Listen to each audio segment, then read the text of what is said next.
Proverbs chapter 2. My son, if you receive my words and treasure my commands within you, so that you incline your ear to wisdom and apply your heart to understanding. Yes, if you cry out for discernment and lift up your voice for understanding. If you seek her as silver and search for her as for hidden treasures, then you will understand the fear of the Lord and find the knowledge of God. For the Lord gives wisdom. From his mouth come knowledge and understanding. He stores up sound wisdom for the upright.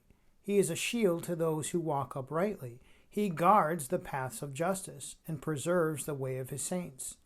Then you will understand righteousness and justice, equity, and every good path.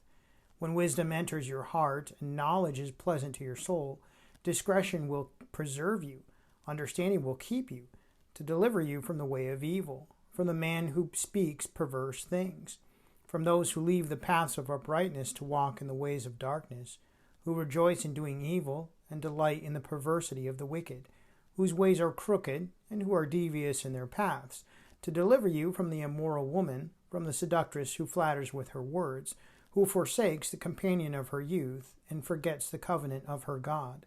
For her house leads down to death, and her paths to the dead. None who go to her return, nor do they regain the paths of life. So you may walk in the way of goodness, and keep to the paths of righteousness.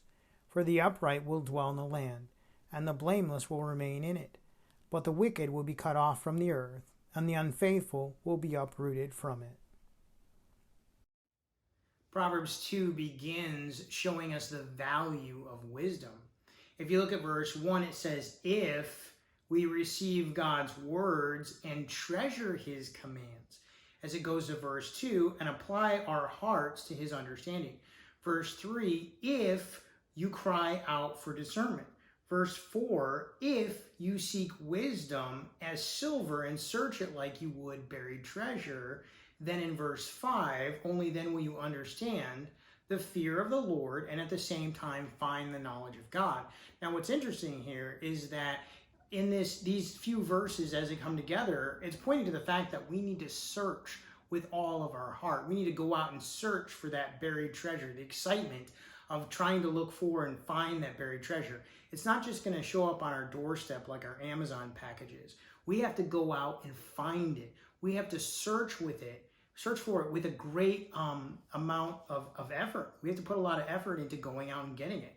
Look with me at verse 6. If we search with this wisdom and for the knowledge of God, we'll gain great things because the Lord gives us wisdom. From his mouth comes knowledge and understanding. In verse 7, he stores up sound wisdom for the upright. He is a shield to those who walk uprightly. In verse 8, he guards the paths of justice and preserves the way of those who follow him. In verse 9, only once you have discovered the wisdom and knowledge of God will you understand his righteousness and justice and what it means to be fair and impartial through his eyes.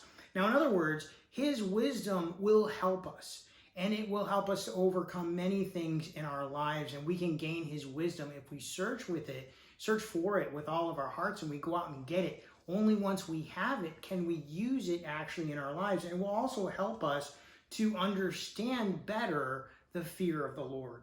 So take some time today to consider these truths. Thank you so much for joining me today. I just hope and pray that you will continue to join every day as we get back into the book of Proverbs together. Have a great day and God bless.